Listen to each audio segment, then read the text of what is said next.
Early this morning, I was browsing through the emails I had gotten during the night. A few Facebook updates, a little spam, a newsletter, and an email from a sender with the name No More. The address was hope_abandoned. The subject? Tarnished Gold. I was intrigued. I opened my email to find a wall of text starting simply with, "I hear you're in the market for creepy Pokémon things. Here's one for you. Enjoy." And then I began to read. Being someone who isn't nearly as computer savvy as someone from this generation should be, I know very little about what technology is capable of. Aside from email, IM, and an occasional download of something otherwise unobtainable for me at the moment, I have about the same amount of knowledge as an 80-year-old might possess about the electronic world. For example, and for the sake of this tale I'm about to recount, I was totally unaware that someone is capable of hacking a Pokémon game to make their own sub-story of the world, even less so that it was possible to make a physical copy of the game in a real cartridge. However, I happened to learn about this in one of the most disturbing ways possible. When I was younger, Pokémon Gold was my very first game from the ever-popular franchise. I became very attached to the little creatures, and often fantasized about the adventures we would go through, and had a preset storyline not been in place. That isn't quite important, though. What's important is the fact that I never truly let go of my childhood fantasies. The memories from the first game were far too cherished to set free. As such, I still have my old Gold game, complete with the total abuse of the copy glitch. I refuse to restart my game, though, as I'm afraid too much of the old magic would be lost. I wanted to play a whole new game of the version that I recall being the happiest with, but older cartridges are rather hard to find outside of the internet nowadays. Most of my local flea markets have our Game Boy Advance games, hardly any being Pokémon. Fortunately for me, my grandmother still fully supports my long-standing love for Pokémon and often buys boxes of cards, toys, videotapes, and other items she comes across during her frequent visits to local auctions. Granted, very little of these things she gives me are in good condition, long-forgotten items stowed away in a musty basement after their phase of their owner's life is past hardly ever are, but as gifts from a dear relative, I cherish them as if they were made of gold. Pun not intended. Most recently, she gave me a box with a brand new videotape containing episodes from the early on in the first season, several hundred battered and well-used cards, and a game cartridge with no label. The cartridge was the familiar metallic gold color of the game I'd been looking for. Even though the label had been removed and a large red X drawn in Sharpie in the place where the sticker should have been, I could easily tell what the game was. What other game had that color? You can imagine my excitement for finally finding another copy. I hate ordering things online. This was a rather big relief. I thanked her profusely and promised her I would play it as soon as I got home, which I did. Getting started was difficult, not because the game was faulty, but because I had sold my Game Boy Advance to my little brother several years ago for some of his better Pokémon cards. Once something belongs to him, it's difficult to get him to lend it to me. Such as sibling relations, I suppose. After much bribery, I finally got my hands on my 4-bit GBA and quickly inserted the vandalized game. Chills ran through my body as the opening movie for the game began to play, sending a wave of nostalgia crashing over me. It was good to see it again. The game opened normally. The pixelated image of Ho-Oh flying into the sky beneath the title presented itself before leading into the normal selection screen. The person who owned the game before me still had the game on file, but I cared very little for what someone did before me. Considering the condition of their things, they must have been very young. I was bound to be met with a team full of Pikachu with ridiculous names. I started a new game. It was here that I realized something wasn't quite right with the game. The normal intro involving a professor introducing you to the world of Pokémon didn't play out. Rather, it went more like this.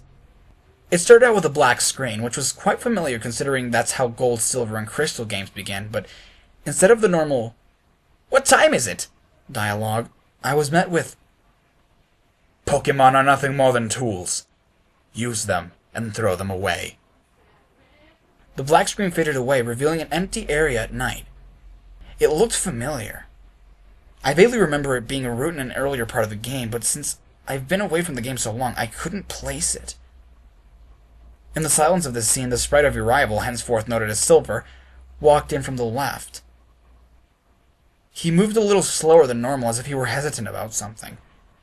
Once he had moved to the middle of the screen, he stopped and turned back to look at where he came from, turned towards where he was going, and turned back towards where he came from once again. For a moment he stood there, simply staring towards the left side of the screen before a dialogue box popped up beneath him saying nothing more than an ellipses.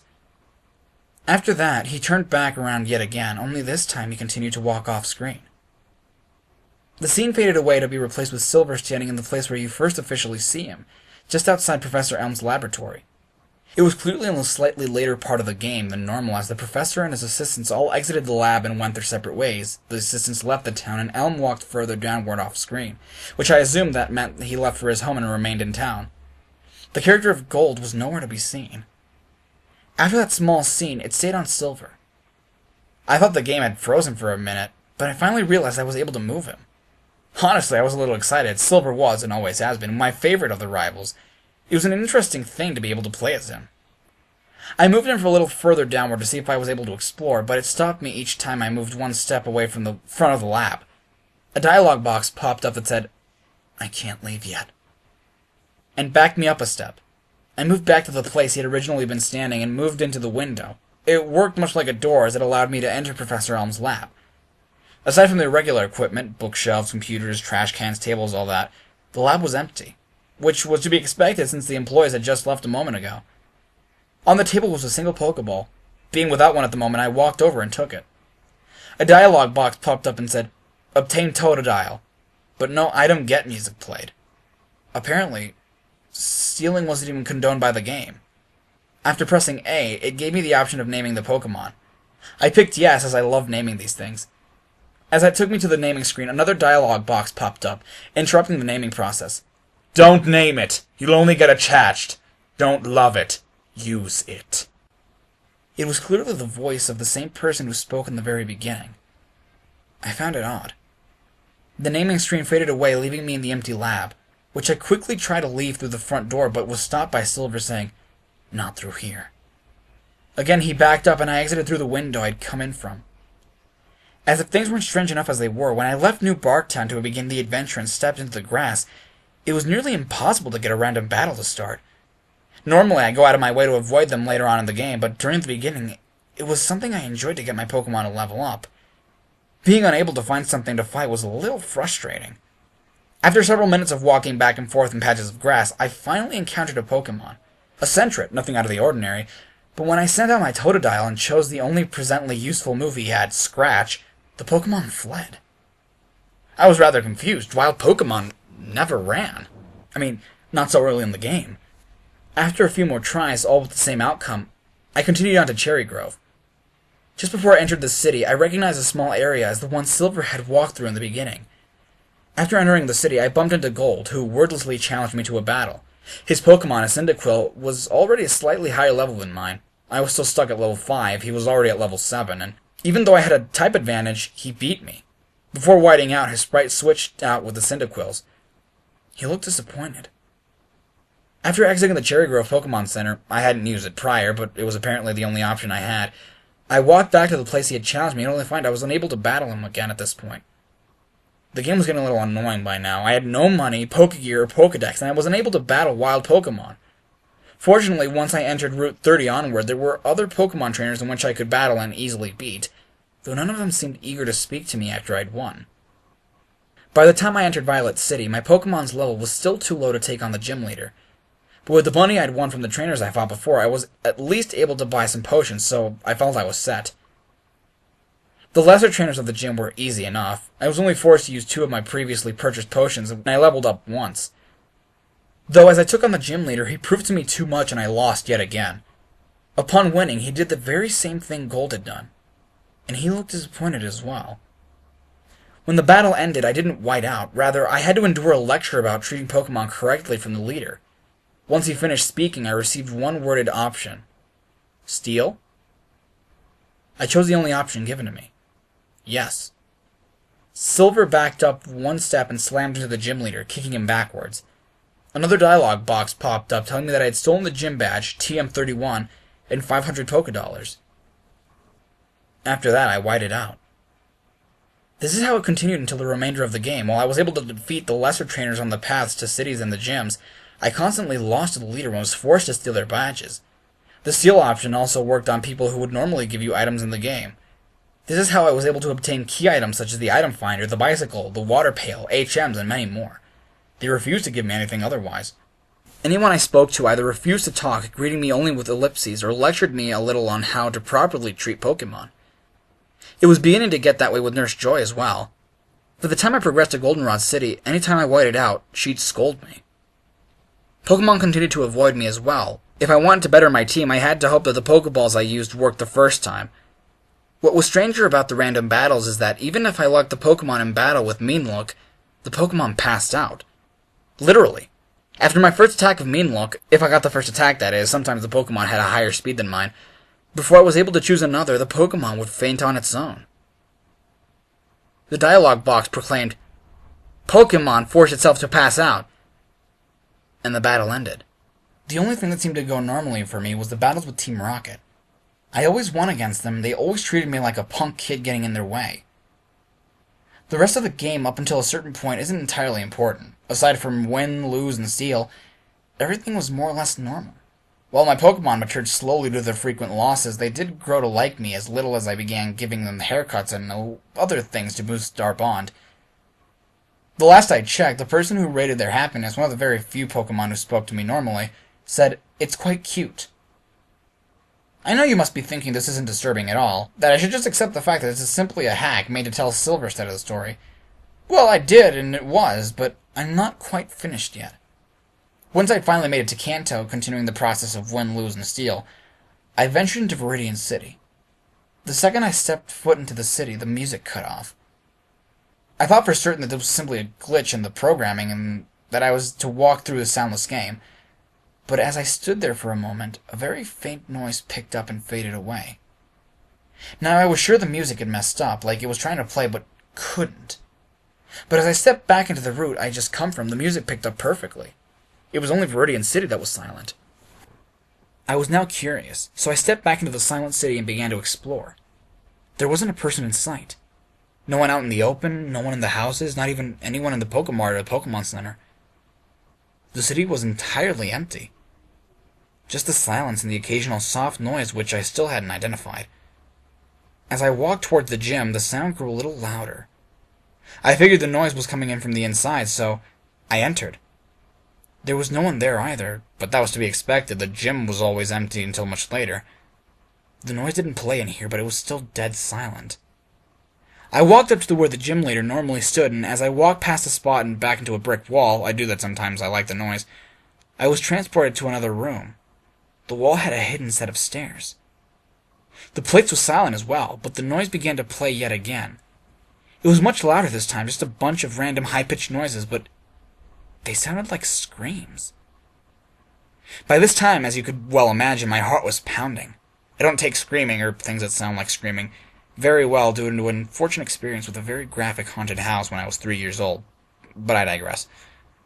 Regardless of my pounding heart and shaking hands, I explored the room, which was tinted in a muted red, much like everything was in Pokémon Red. The room followed a sideways zigzag pattern, and the screams came at random, some short, some long, and drawn out. It sounded as if someone was being tortured. As I continued down the zigzagging hallways, I came across several disturbing images. Sprites of NPCs without their heads, as well as heads without bodies.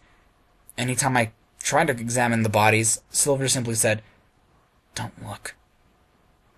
The bodies and heads became more frequent as I went on, clogging up the hallways and leaving only a small path for me to follow, and the screaming became more frequent.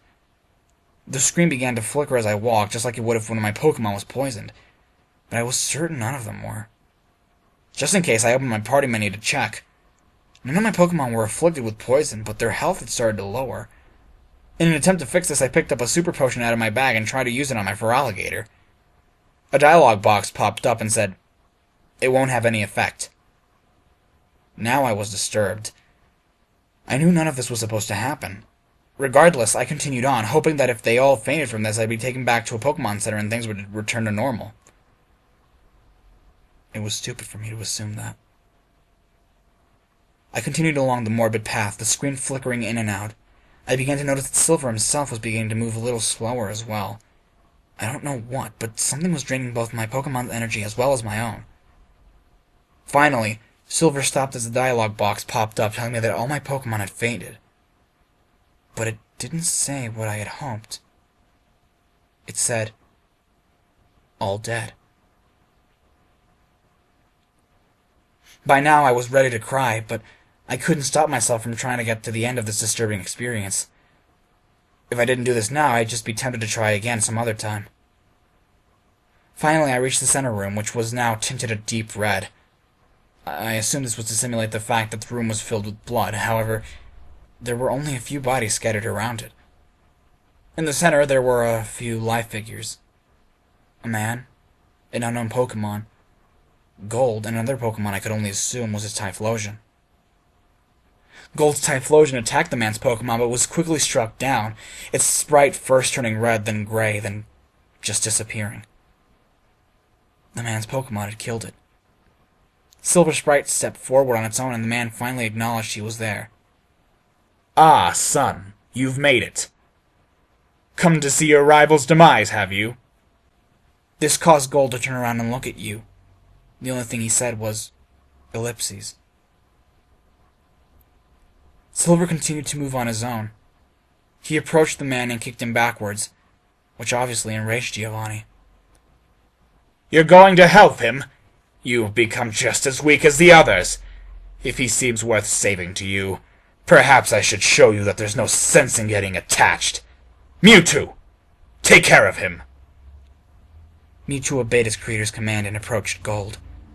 I'm still uncertain of what it actually did, but struck Gold, causing a scream much louder than before as the sprite of Silver's rival lost its head and faded to deep red to gray.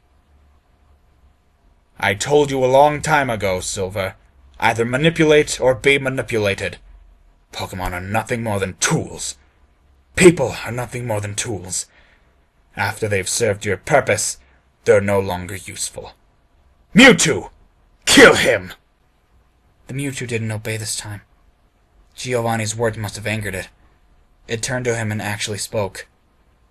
"You are no longer useful." It struck Giovanni just as it had done with Gold and Typhlosion, but the scream Giovanni produced was much longer than any other I'd heard. Mewtwo was torturing him.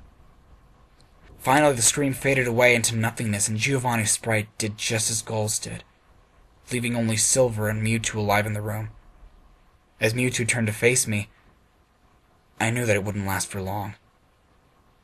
"Not useful." It struck me, initiating a battle in which I was totally unable to participate. My sprite was in the place of any Pokémon. My health had dwindled past the halfway point, but I knew it didn't matter either way. I chose to run, but I couldn't. I chose to attack, but nothing to use. I just had to stand there as Mewtwo used Psychic on Silver's defenseless image. Even with the sound turned to a low level, the scream coming from Silver was disturbingly loud.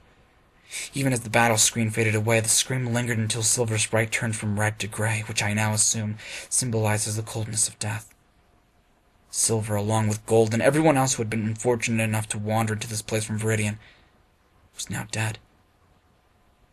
The screen faded to black, all except for Mewtwo's sprite, which remained in the center of the screen. My paranoid mind immediately made me think he was somehow going to turn on me next. But the word "end" simply faded in underneath him and the screen cut to black, taking me back to the opening sequence. I'm still unsure why this was made, why someone just shoved it into a box to sell, and why I happened to find it. But I can assure you that I'm swearing off all randomly found games. Either it's new or I'll never risk touching it again. The game I just described has slipped out of my possession since that first playthrough. I have no idea where it is, but I hope it's rotting in a dumpster somewhere.